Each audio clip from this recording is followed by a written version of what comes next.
اگر وہ FIR کروائے تو ٹھیک، ورنہ تم کسی کو اس بات کی بھنک بھی نہ لگنے دینا۔ وہ سختی سے کہہ کر فون بند کر چکا تھا۔ ایسی خبریں اس کے لیے نئی نہیں تھی، لیکن ہر بار درندگی کے ایسے واقعات سن کر اس کا دل دکھتا تھا۔ تھوڑی دیر بعد اس بارے میں سوچنے کے بعد وہ سر جھٹک کر پاس پڑے لیپ ٹاپ کو کھول کر کام کرنے لگ گیا۔ دیوار پر لگا بک شیلف اس کو کام کرتے دیکھتا گیا۔ یہ اسٹال والے واقعے کے 2-3 دن بعد کا ذکر ہے۔ مئی کا آخر چل رہا تھا، دھوپ ایسی تھی کہ جسم کو جھلسا رہی تھی۔ ایسے میں ہسپتال کے پرائیویٹ روم میں بیٹھا نور ہر احساس سے عاری لگ رہا تھا۔ نرمین کے پاس بیڈ پر بیٹھے ہوئے اس نے نرمین کا ہاتھ اپنے ہاتھ میں پکڑ رکھا تھا۔ آنکھوں میں تکلیف تھی، چہرہ بے تاثر، آنکھیں دل کا آئینہ ہوتی ہیں۔ جب تکلیف آنکھوں سے ظاہر ہونے لگے تو چہرے کو کچھ کہنے کی ضرورت ہی نہیں ہوتی۔ سب سے بڑے اندھے وہی لوگ ہوتے ہیں جو آنکھوں سے کسی انسان کا دکھ نہ سمجھ پائے۔ تم اٹھ جاؤ نیرو، ایک بار، بس ایک بار اس آدمی کا نام بتا دو، میں اس کی نسلیں ختم کر دوں گا۔ تم ایک بار اٹھ جاؤ پلیز۔ وہ اس کے ہاتھ پر چہرہ گرایا آزردگی سے کہہ رہا تھا۔ اسی وقت کمرے کا دروازہ کھول کر فہیم مرزا اندر داخل ہوئے۔ انہوں نے ان کی طرف نہیں دیکھا تھا۔ فہیم چھوٹے چھوٹے قدم لیتے آئے اور اس کی رکھے سنگل صوفے پر بیٹھ گئے۔ وہ دونوں کافی دیر تک اسی طرح بیٹھے رہے، کوئی کچھ نہ بولا، بس نرمین کے وجود سے لگی مشینیں آپس میں سرگوشیاں کرتی رہی، بولتی رہی۔ کیا کچھ پتہ چلا؟ تھوڑی دیر بعد جب فہیم مرزا نے سوال کیا تو مشینوں کی ساری سرگوشیاں بند ہو گئی، باتیں دم توڑ گئیں۔ کچھ نہیں پتہ چل رہا، کچھ بھی نہیں، وہ ہار کر بول رہا تھا۔ CCTV خراب تھے، بلڈنگ میں کسی نے کسی کو آتے نہیں دیکھا، گھر کا لاک ٹوٹا نہیں ہے، کوئی تو توڑ پھوڑ نہیں ہوئی جس سے لگے کہ یہ ڈکیتی کی واردات تھی۔ چوکیدار کہتا ہے اسے بھی کچھ نہیں پتا، نہ اس نے کسی کو آتے دیکھا ہے۔ پارکنگ میں کھڑی ساری گاڑیوں کا ڈیٹا چیک کیا، کچھ بھی کہیں بھی کچھ بھی ایسا نہیں ملا۔ میرے پاس صرف ایک گواہ ہے اور وہ اس وقت خاموش ہے۔ جب وہ بولے گی تب میں اس آدمی کو پاتال سے بھی لے آؤں گا۔ وہ نرمین کے چہرے کو دیکھتا ہوا کہہ رہا تھا۔ فہیم مرزا کی رکی ہوئی سانس بحال ہوئی تھی۔ یاقوت بھی بہت ہرٹ ہوا ہے، یہ سب سن کر فوراً واپس آنا چاہتا تھا، لیکن میں نے منع کر دیا۔ جانتی تو ہونا کتنا جذباتی سا ہے، کہیں کچھ کر ہی نہ دے۔ آخر نرمین اس کی بھی بہن ہے، وہ سرسری سا کہہ رہے تھے۔ البتہ ان کا چہرہ ان کا ساتھ نہیں دے رہا تھا۔ نوح نے چہرہ اٹھا کر ان کو دیکھا۔ کہاں ہے یاقوت؟ امریکہ گیا تھا نا 20 مئی کو، اس کے دوست کی شادی جو تھی، کیا تمہیں نہیں پتا؟ آخر میں ذرا حیرت سے پوچھا۔ 20 مئی وہی دن ہے جب نرمین کے ساتھ زیادتی ہوئی۔ نوح نہ سمجھی سے انہیں دیکھے گیا۔ اس نے مجھ سے ایسا کچھ نہیں کہا۔ جو جونس کی شادی 28 کو ہے، اسے میرے ساتھ جانا تھا، وہ کیسے چلا گیا؟ فہیم کے چہرے پر پسینہ آیا تھا، سانس ایک بار پھر حلق میں اٹکی تھی۔ یہ تو مجھے تم سے پوچھنا چاہیے نوح، اس کے باڈی گارڈ، اس کے کیپر تم ہو۔ مجھے تو خود اس نے وہاں جا کر فون کیا تھا، کیا تم اسی طرح اس سے غافل رہتے ہو؟ انہوں نے سارا ملبہ نوح کے سر ڈالا تھا۔ میں اس بارے میں شرمندہ ہوں انکل، میں چیک کرتا ہوں اسے۔ مجھے یقین ہے وہ جونس کی شادی کے لیے نہیں، مارتھا کے چکر میں وہاں واپس گیا۔ بس ایک بار نیرو ہوش میں آ جائے میں سب کچھ فکس کر لوں گا۔ نہیں اسے چیک مت کرنا، وہ ایک دم بوکھلائے تھے۔ نوح نے عجیب نظروں سے ان کو دیکھا تھا۔ فہیم جلدی سنبھل گئے۔ میرا مطلب ہے کہ اسے فی الحال ڈسٹرب مت کرو، ابھی گیا ہے تو اپنے کالج اور یونیورسٹی کے دوستوں سے ملے گا، وہاں زیادہ خوش رہتا ہے، کوئی مشکل بھی نہیں پیدا کرتا۔ اسے وہی رہنے دو، تم فی الحال نرمین بیٹی کا سوچو۔ نوح کے چہرے پر ایک بار پھر اذیت تھی۔ کچھ ملتا ہی نہیں، کوئی ثبوت، کوئی نشان، کچھ بھی تو نہیں۔ لیکن ایک بات ہے کہ جو بھی ہے اس کی پہنچ بہت آگے تک ہے، شاید مجھ سے کہیں زیادہ وہ جینیس ہے، ایول جینیس، وہ سوچتے ہوئے کہہ رہا تھا۔ اس ASP کے بارے میں کیا خیال ہے؟ فہیم نے سوچوں کو ایک رخ دیا، منہ چونک گیا۔ اس کا اس سب سے کیا تعلق؟ وہ تعجب سے پوچھ رہا تھا۔ فہیم ذرا آگے کو ہوئے۔ اسی کا تو تعلق ہے، تم نے اس لڑکی کو اس ASP کی گاڑی کی ڈگی میں ڈال دیا تھا، اس کی نوکری چلی گئی، اس پہ انکوائری بیٹھی، اس کی ساکھ تباہ ہو گئی۔ اس لڑکی نے میڈیا کے سامنے بیان دے کر اس کی پوزیشن مسخ کر دی۔ ظاہر ہے وہ اپنا بدلہ تو لے گا نا، اور یہ کسی عام آدمی کا کام نہیں۔ تم اس کی پرفیکشن دیکھو، اپنے پیچھے کوئی ثبوت نہیں چھوڑا، اور اگر کوئی ثبوت ہوگا بھی تو پولیس والوں نے مٹا دیا ہوگا۔ یہ کالی وردی والے ایک دوسرے کے جتنے سگے ہوتے ہیں اتنے اپنے گھر والوں کے بھی نہیں ہوتے۔ تم اسے چیک کرو نوح، مجھے لگتا ہے وہ ان سب میں انوالو ہوگا۔ میں وثوق سے کہہ رہا ہوں۔ نوح سوچ میں پڑ گیا۔ وہ ایسا آدمی نہیں ہے، میں اسے جانتا ہوں، لیکن میں اسے چیک کروں گا۔ اس نے بات ختم کر دی تھی۔ فہیم مرزا نے سکھ کا سانس لیا تھا۔ بلا بس ان کے بیٹے کے سر سے ٹل جائے، پھر چاہے کسی کے بھی سر پر آئے۔ یہاں سے چند کلومیٹر دور عمر حیات کے بنگلے پہ صبح تازہ تھی۔ وہ حالے سے بات کرتا ہوا گاڑی کے قریب جا رہا تھا. حالے بے تاثر چہرے کے ساتھ بس اسے سننے جا رہی تھی. اس نے سفید لمبی قمیض کے ساتھ سفیدی ٹراؤزر پہن رکھا تھا. پیروں میں زرد ہیلز. بال آدھے کیچن میں بندھے تھے, آدھے کمر پر جھول رہے تھے. چہرہ میک اپ سے پاک تھا. اس کی آنکھیں سوجی ہوئی تھی, سوگوار سی. وہ دونوں گاڑی کے قریب پہنچ گئے تھے. ابھی وہ دونوں اندر بیٹھتے جب چوکیدار نے دروازہ کھولا اور ایک گاڑی اندر آئی. عمر نے گاڑی پہچان لی تھی. وہ ذرا سا مسکرایا. اس کے برعکس گاڑی سے نکلنے والا آدمی دل کھول کر مسکرا رہا تھا. آنے والی کی عمر کوئی 30-32 کے قریب تھی. صاف رنگت, مناسب نقوش. وہ اپنے بازوبا کی عمر کے قریب آیا تھا. پہلا ہاتھ کا پنجہ ملایا, پھر دونوں گلے لگے. چند لمحے بعد دونوں الگ ہوئے. وہ اب سے مہراز سلطان کی تعزیت کر رہا تھا. عمر نے بس سر ہلایا. اسی وقت نوارد کی نظر حالے کی جانب گئی تھی. وہ اس سارے منظرنامے میں مس فٹ تھی. اس سے پہلے وہ کچھ پوچھتا, یہ میری بیوی ہے حالے سلطان, اور یہ میرا دوست اور بزنس پارٹنر ہے سردار خان. عمر نے باری باری دونوں کا ایک دوسرے سے تعارف کروایا. سردار تو ہونکوں کی طرح انہیں دیکھے گیا. تمہاری شادی کب ہوئی, مجھے بتایا کیوں نہیں؟ وہ بدقت پوچھ سکا. ہم شام میں ملیں گے, اوکے؟ عمر کا لہجہ نارمل تھا, لیکن آنکھیں تنبیہ کر رہی تھی. وہ اسے جلد از جلد یہاں سے بھیجنا چاہتا تھا, لیکن کیا سردار اپنی نئی نویلی بھابھی سے ملاقات کیے بغیر جا سکتا تھا؟ السلام علیکم بھابھی, آپ کیسی ہیں؟ وہ عمر کو نظر انداز کر کے نہایت ادب اور شائستگی سے پوچھا تھا. حالے جو مارے باندھے کھڑی تھی, اس طرز تخاطب پر جل بھن سی گئی. میں ٹھیک ہوں مسٹر سردار, اور میرا نام بھابھی نہیں حالے سلطان ہے. آپ مجھے مس سلطان کہہ سکتے ہیں. خواہ کی رشتے داریاں گانٹنے کی شوقین نہیں ہوں میں, آئندہ دھیان رکھیے گا. الفاظ کے برعکس لہجہ نارمل تھا. عمر نے اس کو مل گیا سکون والی نظروں سے دیکھا تھا, لیکن سردار نے ہمت نہیں ہاری. اچھا آپ ایسا کریں نا, آج رات ڈنر ہمارے ساتھ کریں. میں اور میری بیوی, ہمیں بہت خوشی ہوگی, اور آپ دونوں کی ایک دوسرے کے ساتھ خوب بنے گی. آپ نے جو ڈریس پہن رکھا ہے نا, میری بیوی نے بھی سیم ٹو سیم ایسا ہی ڈریس لیا تھا. آپ دونوں کی پسند بہت ملتی ہے. وہ ابھی کچھ اور بھی کہتا جب عمر نے اپنا بوٹ والا پاؤں اس کے پاؤں پر رکھ کر زور دیا. سردار خاموش ہو گیا. حالے کی رنگت بدلی تھی. کیا میں نے کچھ غلط کہہ دیا؟ وہ حیران ہوا. حالے لمحے کے 1000ویں حصے میں سنبھل گئی. I can pay for it. میں نے آپ کی بیوی کے کپڑے یوز کیے آپ کی اجازت کے بغیر. یہ ایک نازیبا حرکت تھی. میں آپ کی بیوی سے بات کر لوں گی اس بارے میں. مجھے واقعی ایسا نہیں کرنا چاہیے تھا. اور میں کھانا زندہ رہنے کے لیے کھاتے ہو, خوش رہنے یا رکھنے کے لیے نہیں. وہ کہہ کر رکی نہیں تھی. تیز تیز قدم چلتی اندر بڑھ گئی. اس کا چہرہ خفت سے سرخ ہو گیا تھا. یہ انہیں کیا ہوا ہے؟ سردار اب بھی معتجب سا تھا. یہ تمہاری بیوی کے کپڑے ہیں, چلو میں تمہیں بتاتا ہوں. وہ اندر کی جانب قدم بڑھاتے ہوئے کہہ رہا تھا. سردار اس کی تقلید میں چلتا گیا. تھوڑی دیر بعد وہ دونوں ڈرائنگ روم میں بیٹھے تھے. عمر اسے اپنے نکاح سے لے کر اب تک کی ساری بات بتا چکا تھا. سردار اب بھی حیران تھا, متحیر سا, شل سا. مطلب یہ جو میں نے اور میری بیوی نے فلمی شادی کی, تمہاری شادی کے مقابلے تو وہ کسی فلم کا ٹریلر بھی نہیں تھی. ہم دونوں نے نواب شاہ میں منگنی کی, بلوچستان میں قوالی رکھوائی, لاہور میں مہندی بارات, اسلام آباد میں ہنی مون کے لیے ہم پیرس گئے. اس سارے عرصے میں ہم نے اپنے موبائل آف رکھے تاکہ باہر کی دنیا سے ہمارا کوئی تعلق نہ ہو. ہم نے سوچا تھا ہماری شادی فیری ٹیل شادی ہوگی, سارے دوست سن کر رش کریں گے. لیکن یہاں اگر پتا چلا کہ تم نے میرا سارا پلان خراب کر دیا. وہ صدمے میں تھا. ہاں تو تم سے کس نے کہا تھا یہ سارے چونچلے کرو؟ میں بتا رہا ہوں, اگر اپنی اس فضول فیری ٹیل شادی کے لیے شو روم سے 1 روپیہ بھی لیا ہوگا نا تم نے, تو میں تمہیں زندہ نہیں چھوڑوں گا. اور میری بیوی کے سامنے اپنا منہ کم کھولا کرو. وہ شوہر کو شوہر نہیں مانتی. دیور چلے ہیں دعوتیں کرنے. ہاں وہ سخت دپا ہوا تھا. یہاں سے باہر نکل کر کچن میں آؤ تو حالے کچن میں کھڑی شانوں کو ٹرالی سیٹ کرتے دیکھ رہی تھی. ایک بات بتائے, یہ سردار کی بیوی کے کپڑے یہاں اس گھر میں کیا کر رہے تھے؟ بلاخر اس نے پوچھ ہی لیا, البتہ انداز سرسری رکھا.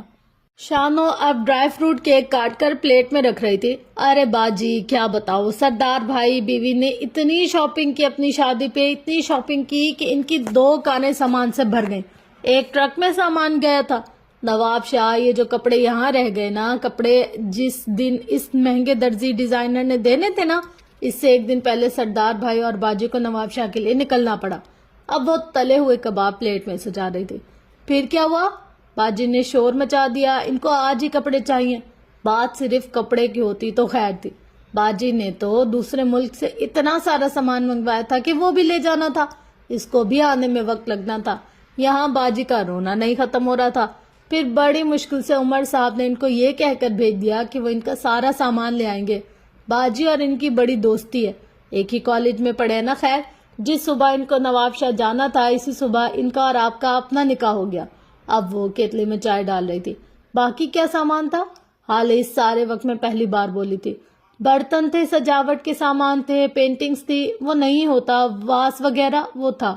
اللہ جانے کیا کیا منگوا لیا تھا اپنی دوست سے. عمر صاحب کی گاڑی کتنی بڑی ہے دیکھیے نا, ساری منہ تک بھر گئی تھی, پھر بھی سامان پورا نہیں آتا تھا. آپ کو پتا ہے وہ ابھی کچھ اور کہتی ہے جب حالے نے بیچ میں اسے ٹوک دیا. مہمان کو انتظار نہیں کراتے, جاؤ پہلے سرو کراؤ, پھر میرے ساتھ مال چلنا, کچھ کپڑے چاہیے مجھے. شانو سر ہلاتی ٹرالی گھسیٹتے آگے بڑھ گئی. حالے کو اپنی باتیں منوانی آتی تھی, اسے حکم دینا آتا تھا. وہ نہ ملازمین کو جھڑکتی تھی, نہ حد سے زیادہ نرمی دکھاتی تھی. اس کا لہجہ متوازن ہوتا تھا, حتمی لہجہ, جو برا بھی نہ لگے, جس سے انکار بھی نہ کیا جا سکے. اس کے لہجے میں ایک روب تھا. وہ کبھی بھی اپنی عمر اور اپنی کلاس کی لڑکیوں کی طرح ضدی اور مغرور نہیں رہی تھی. وہ ریزرو رہتی اور دو ٹوک بات کرتی. وہ شہزادی تھی اور اسے حکومت کرنا آتی تھی. شاہد وال میں ناشتے کی میز سجی تھی. گمبھیر خاموشی نے سارے میں اپنا جال بچھا رکھا تھا. ڈائننگ میں گونجنے والی واحد آواز چمچوں اور کانٹوں کی تھی. میز سے کچھ فاصلے پر دو ملازم ہاتھ باندھے مؤدب سے کھڑے تھے. سربراہی کرسی پر شاہد حسین بیٹھے تھے, سنجیدہ سپاٹ. ان کی دائیں طرف نوال بیگم اور بائیں طرف ہارون شاہد بیٹھا تھا. اس نے سیاہ ٹی شرٹ کے ساتھ سیاہ پینٹ پہن رکھی تھی. سامنے چہرے پر اداسی سی تھی, لیکن یہ چہرہ مایوس نہیں تھا, کچھ ماہ قبل والے ہارون شاہد کے چہرے کی طرح. تم یونیورسٹی کیوں نہیں جا رہے؟ چمچوں اور کانٹوں کے درمیان شاہد حسین کی باری آواز گونجی تھی. ہارون نے دانتوں سے سلائس کا کونا کترا, چبایا, جوس کا گھونٹ بھرا اور اپنی سرمئی آنکھوں سے اپنے باپ کو دیکھا. دل نہیں ہے, 3 لفظی لاپرواہ جواب. شاہد کے چہرے پر کوئی تاثر نہیں آیا. وہ اسی طرح ناشتے سے ہاتھ روکے بیٹھے رہے. ٹھیک ہے, پھر میرے ساتھ سیاست میں آ جاؤ, میں تمہیں اپنی جگہ پر لے آؤں گا, تمہیں لوگوں سے انٹروڈیوس کرواؤں گا.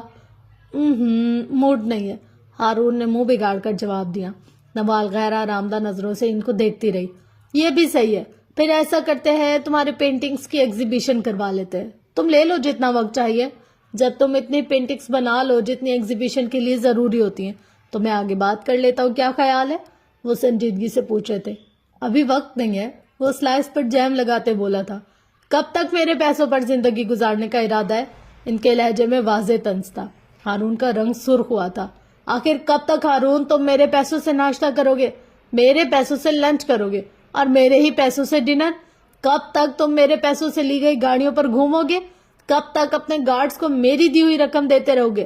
اگر میں تم سے گارڈ لے لوں, تمہارے اکاؤنٹ فریز کرا دوں, تمہارے پاس اپنا کیا ہوگا؟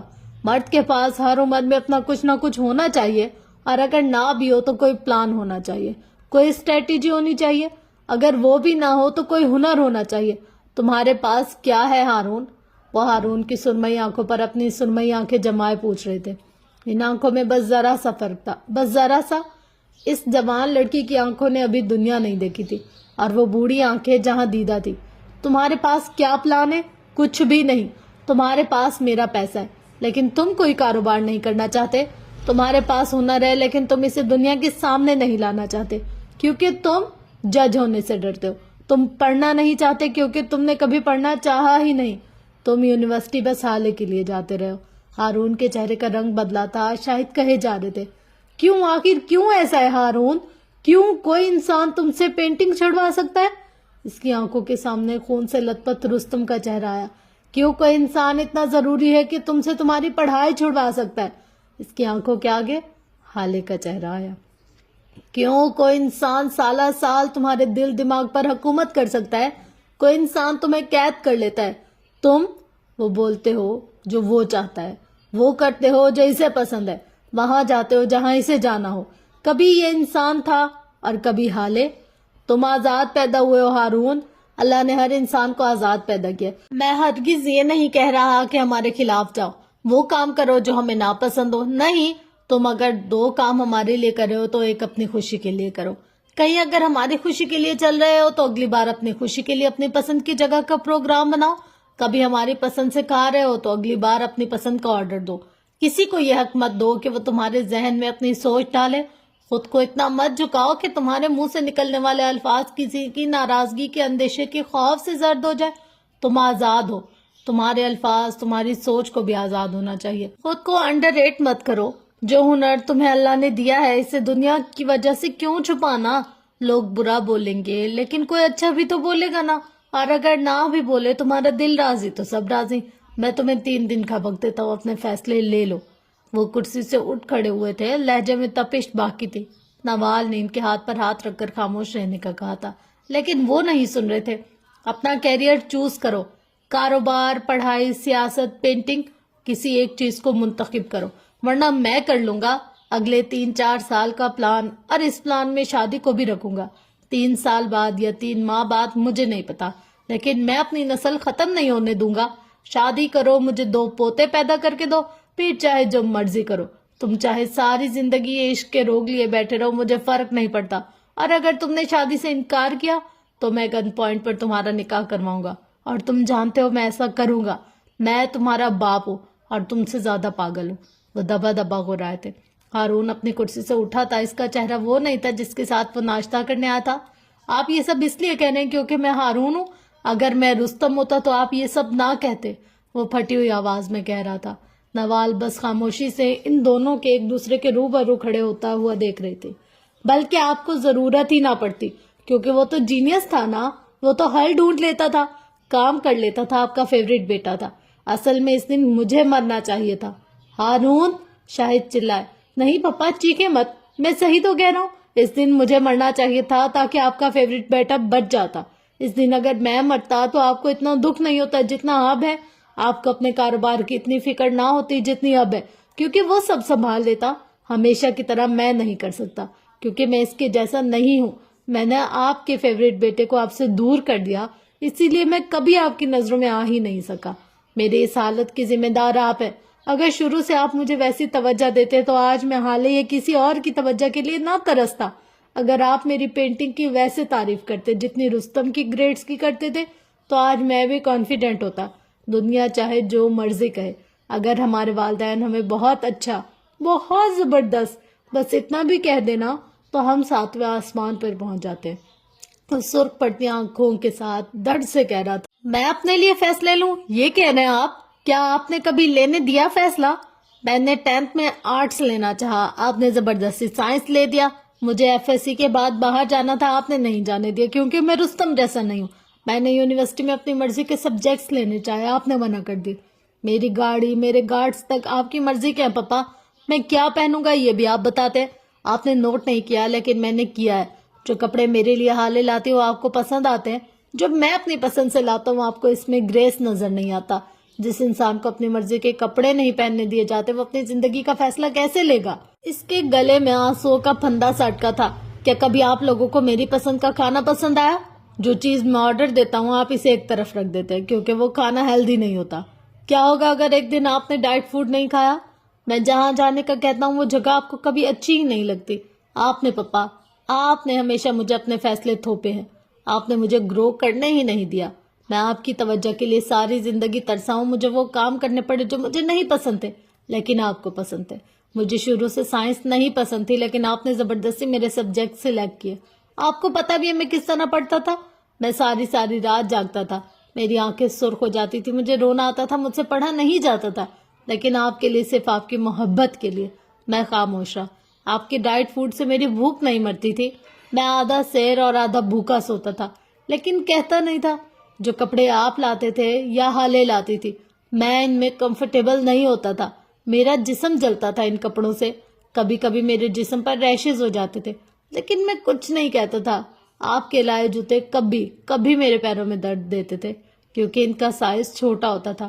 آپ کو میرے جوتے کا سائز تک نہیں پتا تھا لیکن میں وہ چھوٹے جوتے پہن لیتا تھا، میں پھر بھی چپ رہتا تھا کیونکہ میں ہارون شاہد تھا، آپ کی توجہ کے لیے ترسنے والا بچہ۔ شاہد حسین لب بھینچے کھڑے رہے۔ آپ گن پوائنٹ پر میری شادی کروائیں گے؟ نہ کروائیں، آپ کو اپنی نسل چلانی ہے نا، لائیں بہو، لیکن بچے تو دور، میں اس لڑکی کو آنکھ اٹھا کر دیکھوں گا بھی نہیں۔ وہ کہتے ہوئے ان کے بالکل سامنے کھڑا ہو گیا۔ اب بس پپا، اب بس، بہت سہ لیا میں نے، ہر بار میں ہی کیوں؟ میں شادی کب کروں گا یہ میرا فیصلہ ہوگا، میں بچے کب پیدا کروں گا یہ بھی میرا فیصلہ ہوگا، میں کیا پڑھوں گا، کیا کروں گا، یہ سارے فیصلے آج کے بعد میں لوں گا۔ ہارون شاہد لے گا، کب لے گا یہ طے نہیں ہوا۔ آپ میرے باپ ہیں، مجھے رائے دیں، لیکن اپنے فیصلے مجھ پر مسلط نہ کریں۔ اللہ نے مجھے دماغ دیا، میں اپنے لیے فیصلے لے سکتا ہوں۔ آج کے بعد میں اپنی مرضی کے کپڑے پہنوں گا، اپنی پسند سے کھاؤں گا اور اپنی مرضی کی جگہ جاؤں گا۔ آج کے بعد میرے ساتھ کوئی گارڈ نہیں جائے گا، کیونکہ مجھے موت کا کوئی خوف نہیں۔ ہارون شاہد آج کے بعد آزاد ہے، جس طرح رستم آزاد ہوتا تھا۔ اگر وہ زندہ ہوتا، وہ بول کر تھک گیا، تب بھی خاموش ہو گیا۔ اس کا دل زور سے دھڑک رہا تھا، آنکھیں سرخ پڑی تھی، جسم کانپ رہا تھا، لیکن وہ کھڑا تھا، اپنے لیے کھڑا تھا۔ شاہد چند لمحے اسی طرح کھڑے رہے، پھر آگے آئے، ہارون کی آنکھوں میں آنکھیں ڈالیں اور کہنا شروع کیا، شادی کے 4 سال ہمارے یہاں اولاد نہیں ہوئی۔ ہارون، ان کا لہجہ دھیما تھا، پرسوز تھا۔ 4 سال بعد اللہ نے مجھے 2 بیٹے دیے۔ یہ وہ وقت تھا جب آپا اولاد ہونے کی وجہ سے صدمے میں رہتی تھی، پریشان، مایوس۔ ہارون نہ چاہتے ہوئے بھی سنے گیا۔ جب میری گود میں 2 بیٹے آئے تو میرے سب دوست، عزیز، رشتہ داروں نے کہا کہ میں ایک بیٹا اپنی بہن کو دے دوں، ورنہ کہیں میری بہن کو طلاق ہی نہ ہو جائے۔ ہارون نے سر اٹھا کر شاہ کی نظروں سے انہیں دیکھا۔ مجھے ایسا لگتا تھا جیسے کسی نے میرا دل نکال لیا ہو۔ میں نے انکار کر دیا۔ لوگ مجھ پر دباؤ ڈالنے لگے، مجھ سے کہنے لگے کہ رستم کو میں اپنے پاس رکھ لوں، اور ہارون، وہ ویسے بھی کمزور اعصاب کا بچہ ہے، میں اسے اپنی بہن کو دے دوں۔ انہوں نے تمہارا نام لیا تو جیسے میرے دل پر الٹی چھری پھیر دی ہو۔ میں نے اپنی بہن کی طلاق منظور کر لی، لیکن میں نے اپنے بیٹوں کا سودا نہیں کیا۔ کوکے معراج بھائی نے انہیں نہیں چھوڑا، لیکن پھر بھی ہارون، میں نے تم پہ گیو اپ نہیں کیا۔ مجھے اگر صرف رستم عزیز ہوتا تو میں تمہیں ان کے حوالے کر دیتا۔ نوال عجیب سی نظروں سے اپنے شوہر کو بولتے دیکھتی رہی۔ ہارون شرمندہ کھڑا تھا۔ تم دونوں میرے بیٹے تھے، میرے بازو۔ کیا کوئی ایسا انسان ہوگا جو ایک بازو کٹوانا منظور کر لے؟ کوئی نہیں ہوگا ہارون۔ اولاد سانجی ہوتی ہے۔ تو میرے لیے اتنے ہی قیمتی تھے جتنا رستم۔ تمہارے لیے میرے فیصلے غلط ہو سکتے ہیں، میں مانتا ہوں، کیونکہ میں تمہارا باپ ہونے کے ساتھ ساتھ انسان بھی ہوں، اور انسانوں سے غلط فیصلے ہو جاتے ہیں، لیکن آخر تم آزاد پیدا ہوئے ہو بیٹا، اپنے فیصلوں میں آزاد۔ میری نسل اگر تم سے نہ چلی تو دوسری شادی کروں گا، دوسرے بچے پیدا کروں گا، اور اگر یہ بھی نہ کیا تو سڑک سے کسی یتیم بچے کو اٹھا کر اس کے نام کے آگے شاہد حسین لگا لوں گا، لیکن آئندہ تم سے کچھ نہیں کہوں گا۔ تم آزاد ہو ہارون، وہ آزردگی سے کہتے ہوئے وہاں سے چلے گئے تھے۔ پیچھے ہارون اسی طرح شل کھڑا رہ گیا۔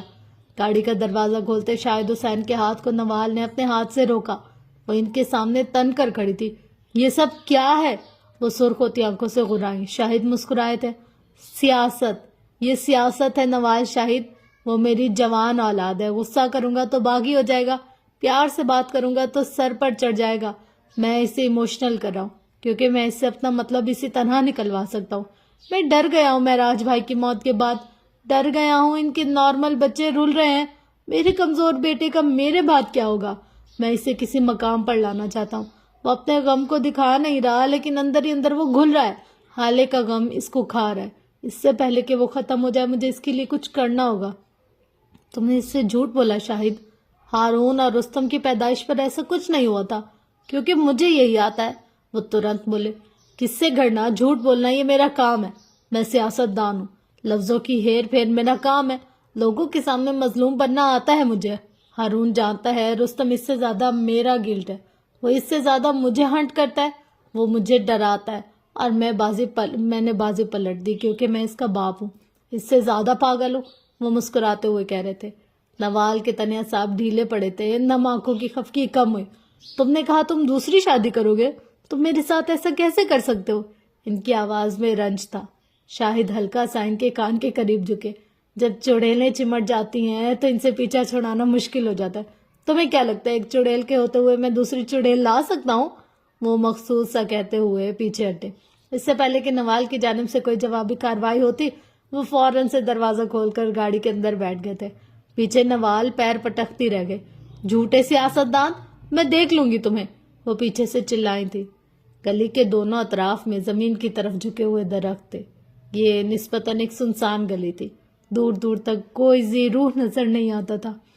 مئی کی چلچلاتی دھوپ میں ایک بڑی سی گاڑی انہی درختوں کی اوٹ میں کھڑی تھی، جس میں سے تھوڑی تھوڑی دیر بعد سفید وردی والا ڈرائیور باہر نکلتا، ایک نظر ساری گلی پر ڈالتا اور پھر واپس گاڑی میں بیٹھ جاتا۔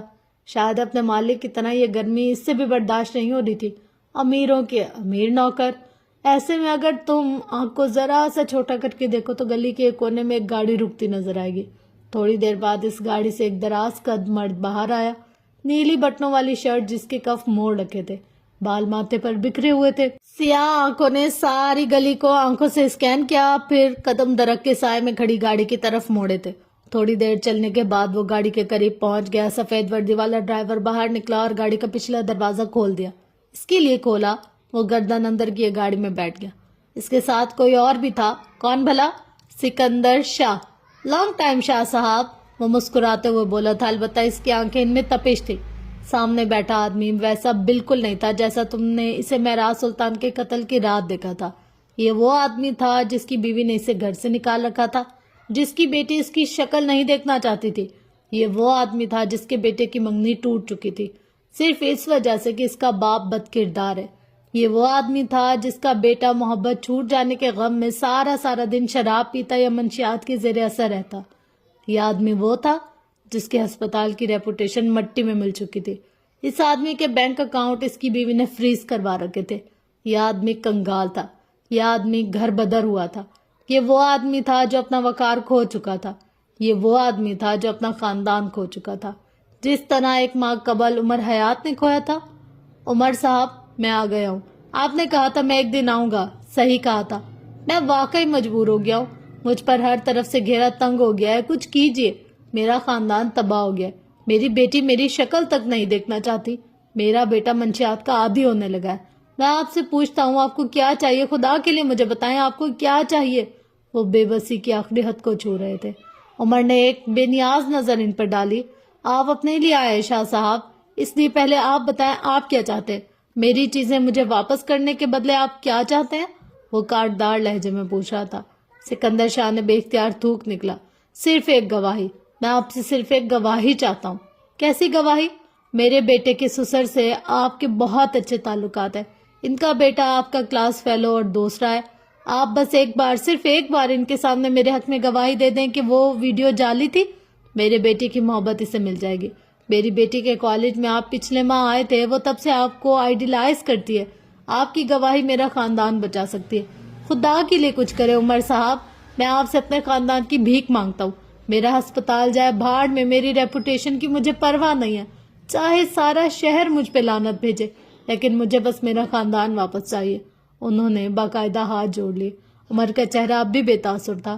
اور آپ کو کیوں لگتا ہے کہ کوئی میری گواہی مانے گا؟ وہ ان کے چہرے پر نظریں جمائے پوچھ رہا تھا۔ کیونکہ آپ کی کریڈیبلٹی ہے، آپ کا مقام ہے، آپ کی بات کی عزت ہے۔ میرا خاندان بچا لے عمر صاحب۔ ان کے انداز میں منت تھی۔ یہ مقام اور عزت مجھے اللہ نے امانت دی ہے، جھوٹی گواہی، خیانت، اور میں یہ نہیں کروں گا۔ میں عمر حیات ہوں، میں جھوٹی گواہی نہیں دوں گا، لیکن میں آپ کا مسئلہ حل کر دوں گا۔ وہ سوچ سوچ کر بولا تھا۔ آپ نے میرے خاندان کے ساتھ کچھ غلط نہیں کیا، میں آپ کے ساتھ نہیں کروں گا، لیکن آپ نے میری کچھ چیزیں مجھ سے چھپائی ہیں، میں مانگنے آیا، آپ نے نہیں دی۔ اس سب کے لیے آپ کو سبق مل گیا ہوگا۔ خیر، مجھے آپ کے بیٹے اور بیٹی کا نمبر اور باقی ساری ڈیٹیلز بھیج دیجیے، میں دیکھ لوں گا۔ اور آپ کا سامان، مجھے اس کی تفصیل بتائیں، میں کچھ بھی کر کے پہلے آپ کا سامان لاؤں گا، چاہے اس کے لیے جو مرضی کرنا پڑے۔ وہ تیز تیز بول رہے تھے۔ مبادہ عمر اپنی بات سے مکر ہی نہ جائے۔ میری بس ایک ہی چیز رہ گئی تھی وہاں، منی کیمرہ ریکارڈ، لیکن وہ تو میں نے آپ کو دے دیا تھا۔ جو کیمرہ آپ نے دیا وہ میں نے دراز کی اوٹ میں لگایا تھا تاکہ جب دروازہ بند ہو تو کیمرہ چھپ جائے۔ میں نے ایک اور کیمرہ بھی لگایا تھا جج صاحب کے بیڈ کے عین سامنے، وہ نہیں چھپ سکا۔ وہ کیمرہ مجھے نہیں ملا۔ مجھے اس میرا سارا سامان لا کر دے۔ وہ عبدل اسے چاہے پاتال سے لائے، لیکن مجھے وہ چاہیے۔ میں اسے خود بھی ڈھونڈ سکتا ہوں، لیکن میں مصروف اور یہ کام آپ کا ہے۔ آپ میرا کام کر دیں، میں اسی دن آپ کا خاندان جوڑ دوں گا۔ عمر سہولت سے کہہ رہا تھا۔ سکندر شاہ متذبذب تھے۔ آپ پہلے میرا کام کر دیں تو آپ کی مہربانی ہوتی عمر صاحب۔ میرا ہسپتال میری بیوی کے نام ہے، وہ مجھے اندر گھسنے بھی نہیں دیتی۔ گھر میں میرا داخلہ بند ہے۔ 1 مہینے سے ہوٹلوں کے چکر لگا رہا ہوں۔ میں گھر جائے بغیر اور ہسپتال جائے بغیر آپ کا کام کیسے کر سکتا ہوں؟ عمر نے ہنکارا بھرا۔ 1-2 دن تک ہو جائے گا آپ کا کام، اور اگر اس کے بعد مجھے میرا سامان نہ ملا تو میں آپ کے ساتھ وہ کروں گا کہ ساری دنیا دیکھے گی۔ میں کوئی عام آدمی نہیں ہوں۔ بندہ مار کر لاش ٹھکانے کیسے لگانی ہے یہ میں جانتا ہوں۔ میں پولیس والا ہوں, قانون کے سارے جھول میری جیب میں. میں آپ پہ اتنے کیسز لگاؤں گا کہ آپ کی 7 پشتوں کا بھی اس کیس سے کوئی تعلق نہیں ہوگا. نہ آپ نے خواب میں ان جرائم کا سوچا ہوگا. میں آپ پہ ایسے ایسے کیس لگاؤں گا کہ کوئی آپ کی لاش کو کندھا دینے تو دور, لعنت بھیجنا بھی پسند نہیں کرے گا. اس لیے انگلی اٹھا کر وارن کیا, مجھے ڈبل کراس مت کیجیے گا. اس کے لہجے میں کچھ تھا کہ سکندر شاہ کو اپنی ریڑھ کی ہڈی میں سنسنی سی محسوس ہوئی. میں آپ سے وعدہ کرتا ہوں عمر صاحب, میں ایسی کوئی حرکت نہیں کروں گا جس سے میں ایک بار پھر اپنے خاندان کی نظروں میں گر جاؤں. وہ بدقت بول پائے تھے. عمر چند ہمیں ان کو سخت نظروں سے دیکھتا رہا, پھر گاڑی کا دروازہ کھولتے باہر نکل آیا. اچانک اس کے ذہن میں کچھ کلک ہوا. وہ گاڑی کے شیشے پر جھکا. آپ کی بیوی پرانے کراچی جاتی ہے نا اپنے رشتہ داروں سے ملنے؟ ہاں, لیکن یہ بات میرے بچے نہیں جانتے. آپ کو کیسے پتا؟ وہ حیران تھے. میں عمر حیات ہوں, مجھے پتا ہوتا ہے. وہ کہہ کر سیدھا ہوا اور ہونٹوں کو سیٹی کے انداز میں گول کرتا آگے بڑھ گیا. کرنے کو بھی بہت کام تھا. عمر حیات کے بنگلے پر غیر معمولی خاموشی تھی. شانو اپنا کام کر کے جا چکی تھی. دوپہر کا کھانا بننے میں وقت تھا. حالے لان میں بیٹھی مہر سے کال پر بات کر رہی تھی جب عمر گھر میں داخل ہوا. وہ ابھی سکندر شاہ سے مل کر آیا تھا. اس نے دور سے حالے کو یہاں بیٹھے دیکھا تو یہیں چلا آیا. وہ اس کی طرف پیٹ کے بیٹھی تھی.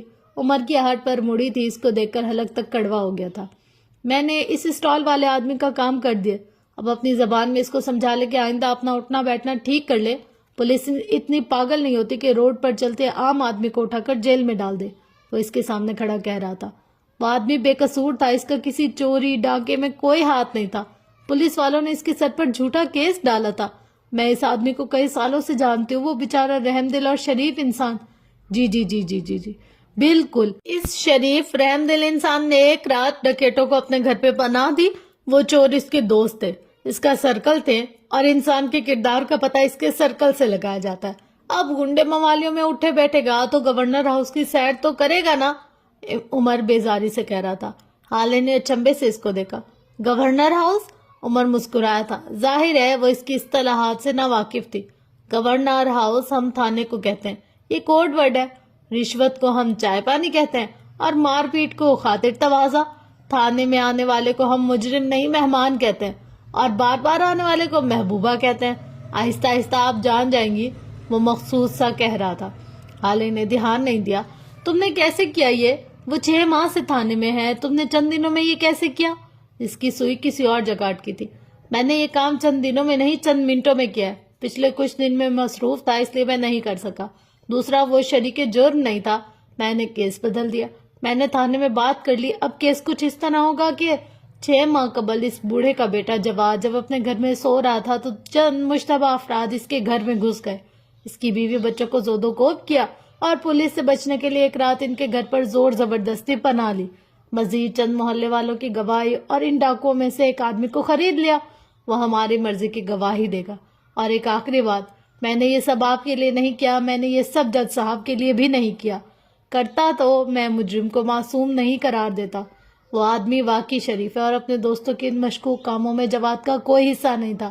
اب کچھ دنوں تک وہ باہر آ جائے گا, امید ہے سدھر بھی جائے گا. میں نے 2 ہاتھ لگا دیے ہیں. وہ کچھ اور بھی کہہ رہا تھا جب حالے نے اس کی بات کاٹی. تم نے اسے مارا؟ تمہیں ترس نہیں آیا؟ تم ایسا کیسے کر سکتے ہو؟ حالے کو واقعی غم لگا تھا. نہیں تو کیا آپ چاہتی ہے کہ اس کے قدموں میں بیٹھ جاتا, اس کی منت سماجت کرتا کہ بھائی صاحب آئندہ آپ ایسے مشکوک لوگوں سے نہیں ملیں گے, بلکہ اپنے سر کی قسم اٹھوا لیتا کہ اگر تم نے ایسا کچھ کیا تو میرا مرا منہ دیکھو گے. وہ ہاتھ جلاتے ہوئے کہہ رہا تھا. حالے نے ڈھیر سارا اشتعال اندر دبایا تھا. ابھی وہ کچھ اور کہتی جب اس کے ذہن میں ایک جھماکہ ہوا. تم یہیں رکو, یہیں, میں آتی ہوں. وہ غائب دماغی سے کہتی اندر چلی گئی. تھوڑی دیر بعد جب واپس آئی تو عمر اسی جگہ کھڑا تھا. اس کی اسکین کرتی نظریں حالے کے ہاتھ میں دبے چیک پر گئی. وہ تب تک اس کے قریب آ کر رکی تھی. یہ میں نہیں لے سکتی.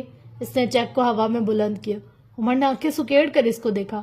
حالے, ہم دونوں کے درمیان ایک معاہدہ ہوا تھا. آپ سے اختلافات کو ایک طرف رکھ کر ہم پارٹنرز بن کر کام کریں گے, اور یہ کوئی بخشش نہیں ہے, یہ آپ کے زیور کی رقم ہے. آپ اگر ان کو کہیں بھی بیچتی تو ظاہر ہے اتنے ہی پیسے ملتے, اسے رکھنے کام آئیں گے. وہ نرمی سے کہہ رہا تھا. میں یہ اس لیے نہیں لے رہی کیونکہ یہ رشوت کی رقم ہے. میں بغیر پیسوں کے رہ سکتی ہوں, لیکن حرام کی کمائی میرے لیے ناقابل قبول ہے. یہ واپس لے لو. اب کی اس کے لہجے میں سختی نہیں تھی. وہ بس منع کر رہی تھی، جبکہ عمر پہ تو حیرتوں کے پہاڑ ٹوٹ پڑے۔ رشوت، حرام کا پیسہ، آخر یہ سب کیا کہہ رہی ہیں آپ؟ وہ کافی دیر بعد بولا۔ رشوت کا پیسہ نہیں تو اور کیا ہے؟ یہ 20 لاکھ عمر، یہ 20 لاکھ کا چیک ہے، تمہاری 10 تنخواہوں سے بھی زیادہ۔ آخر اتنا پیسہ تم کہاں سے لائے؟ ظاہر ہے یہ تمہارا چائے پانی ہوگا۔ وہ چائے پانی پر زور دیتی بولی تھی۔ عمر کا چہرہ سرخ ہو گیا۔ حالے میں آپ کی ساری نفرت، بدتمیزی سب برداشت کروں گا، لیکن میری جاب، میرا فرض ہے، میں اس معاملے میں کوئی غلط بات برداشت نہیں کروں گا۔ جاننا چاہتی ہے کہاں سے آیا یہ پیسہ؟ یہ رقم میرے شو روم سے آتی ہے، صدر بازار میں 3 دکانیں ہیں میری، وہاں سے آتی ہے۔ اب آپ پوچھیں گی وہ دکانیں کہاں سے آئیں، تو میں آپ کو بتا دوں وہ دکانیں میری ماں کا شرعی اور قانونی حصہ ہے۔ میں 18 سال کی عمر سے مختلف نوکریاں کر رہا ہوں۔ میں وہ آدمی نہیں ہوں جو تنخواہ سے گزارا کرے۔ مجھے پرتعیش زندگی پسند ہے اور اس کے لیے ایک آمدنی کبھی بھی کافی نہیں ہوتی۔ یہ چیک صرف 20 لاکھ کا ہے، میں آپ کو 1 کروڑ کا چیک بھی دے سکتا ہوں۔ عمر حیات نے پیسہ کمایا اور بہت کمایا، لیکن میں نے کبھی حرام نہیں کھایا۔ آئندہ کبھی بھی میری کمائی کو رشوت یا حرام کی کمائی کہنے سے پہلے 1000 بار سوچ لیجیے گا۔ وہ بول کر تیز تیز قدم اٹھاتا باہر نکل گیا۔ پیچھے حالے بے تاثر چہرے کے ساتھ اسے دیکھتی جا رہی تھی۔ چلو بھائی، فائنلی آج کی ایپیسوڈ ہوئی ختم۔ اور یار صحیح بول رہی ہوں میں نے پچھلی ایپیسوڈ میں آپ لوگوں سے کیا کہا تھا کہ یار بچے بچے نہیں ہوتے اور بڑے تو بہت ہی شاطر ہوتے۔ مطلب اس ڈرامے کے بڑے، کہانی ایسی ہے نا کہ ڈرامہ لگ رہی ہے بہت فل۔ مطلب ہر سین میں سسپینس، ہر ایپیسوڈ میں کچھ نہ کچھ ہم لوگ کو دیکھنے کو مل رہا ہے۔ اب جی ہارون شاید بن جائے گا انسان کا بچہ، اور اس کا باپ جو ہے نا وہ بڑی کوئی فلم ہے۔ اللہ اللہ اللہ، اس کے ابا جی نے جو سازش کی ہے نا، اف خدایا۔ اچھا مردوں کے لیے کتنا آسان ہے، ایسے منٹوں میں کہہ لیتے ہیں ہم دوسری شادی کریں گے۔ خدایا، عورت اس کے اوپر کیا گزرتی ہے، اس بیچاری کا کیا حال ہوتا ہے، ان لوگوں کو اندازہ ہی نہیں ہے اس بات کا۔ بہرحال جس نے جو کرنا ہے وہ تو کرنا ہے، ہم چاہے روئیں پیٹے دھاڑے ماریں یا پھر مر ہی جائیں، کسی کو کیا ہی فرق پڑے گا۔ پر یار ایسے نہیں کہا کرو، ایسے ہمارا دل ڈرتا ہے چھوٹا سا۔ لیکن یار ابا کتنا ڈرامے باز ہے اس کا، اوف خدایا۔ مطلب اپنے بیٹے کو بلیک میل کرنے کے لیے کیا کہہ رہا ہے، میں کسی سے بھی شادی کر لوں گا۔ او تیری جسٹ کڈنگ فرینڈز، آپ کو آج کی ایپیسوڈ کیسی لگی آپ لوگ ضرور بتائے گا۔ انشاءاللہ ملتے ہیں نیکسٹ ایپیسوڈ میں، تب تک کے لیے اپنا گرد و نواح اہل و عیال کا بہت زیادہ خیال رکھیے گا اور مجھے اپنی دعا میں بہت زیادہ یاد رکھیے گا۔ لو یو آل، اللہ حافظ۔